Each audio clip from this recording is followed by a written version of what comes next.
ஹாலிடேஸ்னாலே அது நம்ம ஜிடி ஹாலிடேஸ் தான். GT holidays, South India's #1 travel brand. அமெரிக்க நிறுவனங்களின் தயாரிப்பு தொழில்நுட்பங்களை இஸ்ரேல் பயன்படுத்தி வரும் வேளையில் காசா போரில் யார் வாழ வேண்டும், யார் கொல்லப்பட வேண்டும் என்பதை AI தீர்மானிக்கிறதா என்பதை விவரிக்கும் ஒரு தொகுப்பு உங்கள் பார்வைக்கு.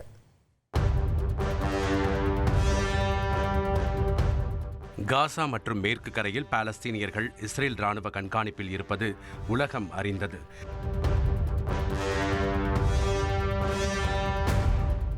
இதில் பாலஸ்தீனியர்களின் ஒரு போன் கால் கூட இஸ்ரேல் பார்வையில் இருந்து தப்பிவிட முடியாது என்பதே ஹாட் டாபிக். அதாவது ஒரு மணி நேரத்திற்கு பாலஸ்தீனியர்களின் மில்லியன் கணக்கான போன் கால்களை இஸ்ரேல் கண்காணிப்பதாக அதிர்ச்சி தகவல் வெளியாகியுள்ளது. கிட்டத்தட்ட காசா மேற்கு கரையில் டிஜிட்டலில் மக்களை நோட்டமிடும் பிக் பாஸாகவே இஸ்ரேல் இருக்கிறது. சமீபத்தில் ஐநா கூட்டத்தில் இஸ்ரேல் பிரதமர் பெஞ்சமின் நெதன்யாகு பேசியதை கேட்டால் இது தெரிந்திருக்கும். அதாவது, இங்கு நான் பேசுவதை காசா மக்கள் செல்போனில் பார்ப்பார்கள் என்றார் நெதன்யாகு. அதாவது, காசாவில் இருக்கும் மொத்த செல்போன்களையும் ஹேக் செய்து விட்டோம், அந்த போன்களில் எல்லாம் என் பேச்சுதான் ஒளிபரப்பாகும் என்றார் Netanyahu. Special efforts by Israeli intelligence, my words are now also being carried. They're streamed live to the cell phones of Gazans. So to the remaining Hamas leaders and to the jailers of our hostages, I now say, lay down your arms. போன்களை hack செய்வது ஒன்றும் இஸ்ரேலுக்கு பெரிய விஷயம் அல்ல. அதை ஓப்பனாக Netanyahu ஐநாவில் சொன்னதுதான் வியக்க வைத்தது. 2024 செப்டம்பரில் போர் உச்சத்தில் இருந்தபோது லெபனானில் ஆயிரக்கணக்கான பேஜர்கள் மற்றும் வானொலி சாதனங்கள் வெடித்தது. இஸ்ரேல் உளவுத்துறையிடம் தப்பிக்க லெபனானில் ஹிஸ்புல்லா அமைப்பினர் பேஜர்களை முக்கிய தகவல் பரிமாற்ற சாதனமாக வைத்திருக்கிறார்கள். அந்த கம்யூனிகேஷன் சிஸ்டத்தை உடைக்கும் வகையிலேயே பேஜர்கள் எல்லாம் அப்போது வெடிகுண்டாகி போனது. அப்போது ஹிஸ்புல்லாக்கள் தைவானில் இருந்து வாங்கிய பேஜர்களில் இஸ்ரேல் வெடிபொருட்களை வைத்துவிட்டதாக தகவல் வெளியானது. அந்த பேஜர்களுக்கு ஒரே நேரத்தில் மெசேஜ் அனுப்பி அதை இஸ்ரேல் வெடிக்கச் செய்ததாக தகவல் வெளியானது.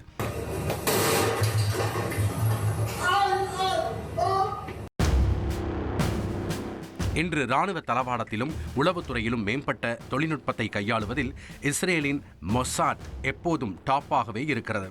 இன்றைய சூழலில் அமெரிக்க தயாரிப்பு F-35 போர் விமானம் சக்தி வாய்ந்த போர் விமானமாகும்.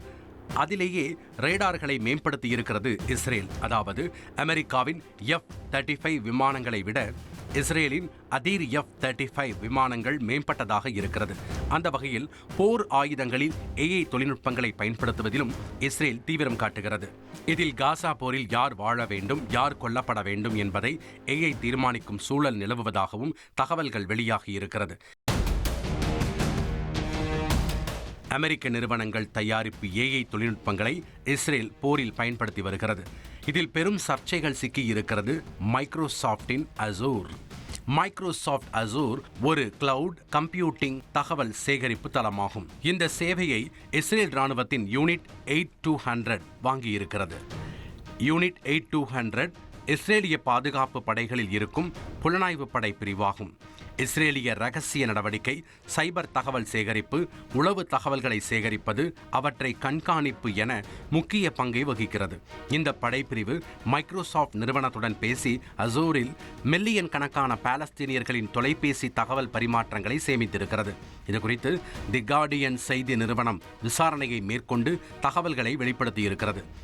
அசூரில் இருக்கும் மேம்பட்ட AI தொழில்நுட்பம் தொலைபேசி உரையாடல், மெசேஜ் போன்ற உள்ளடக்கத்தை பகுப்பாய்வு செய்ய உதவியிருக்கிறது. தொலைபேசி உரையாடல் எந்த மொழியில் இருந்தாலும் அதை வேண்டிய மொழியில் மொழிபெயர்த்து கொடுத்திருக்கிறது என தெரிவிக்கப்பட்டிருக்கிறது. சேகரித்து சேமித்து வைத்த உரையாடல்களில் தேவையான தகவலை, அதாவது ஒரு சொல்லை தட்டினால் நொடி பொழுதில் அது தொடர்பான தகவல்களை கண்டெடுத்து பகுப்பாய்வு செய்து AI வழங்கியிருப்பதாக தெரிவிக்கப்பட்டிருக்கிறது. இந்த தகவல் அடிப்படையில் கொல்ல வேண்டியவர்களை இஸ்ரேல் ராணுவம் வேகமாக நெருங்கியிருக்கிறது எனவும் தகவல்கள் வெளியாகியிருக்கிறது. இஸ்ரேல் ராணுவத்திற்கு உதவிய விவகாரத்தில் மைக்ரோசாஃப்ட் நிறுவனம் பல தரப்பில் காண செய்யப்பட்டது. மைக்ரோசாஃப்ட் அலுவலகம் முன்பாக போராட்டமும் நடைபெற்றது. அப்போது இஸ்ரேலிய ராணுவத்திற்கு போருக்காக AI தொழில்நுட்பத்தை வழங்கியதாக கூறிய மைக்ரோசாஃப்ட் நிறுவனம் தொழில்நுட்பம் காசாவில் மக்களுக்கு தீங்கு விளைவிக்க பயன்படுத்தப்பட்டதாக வெளியான தகவலை மறுத்தது. விவகாரம் விமர்சனத்திற்கு உள்ளான வேளையில் இஸ்ரேல் ராணுவத்தின் யூனிட் 8200க்கு AI தொழில்நுட்ப சேவையை நிறுத்தியிருக்கிறது மைக்ரோசாஃப்ட் நிறுவனம். யூனிட் 8200 உளவு பிரிவு தங்களுடைய விதிமுறைகளை மீறியதாக கூறி சேவையை நிறுத்துவதாக சொல்லியிருக்கிறது மைக்ரோசாஃப்ட் நிறுவனம். இப்போது மைக்ரோசாஃப்டின் இந்த நடவடிக்கையால் இஸ்ரேல் கண்காணிப்பை நிறுத்துமா என்றால் அதற்கு வாய்ப்பு இல்லை என்பதே வல்லுநர்கள் பதிலாக இருக்கிறது.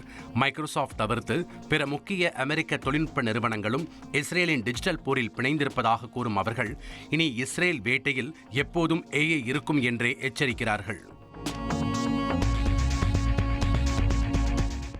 ஹாலிடேஸ்னாலே அது நம்ம GT Holidays தான். GT Holidays, South India's #1 travel brand.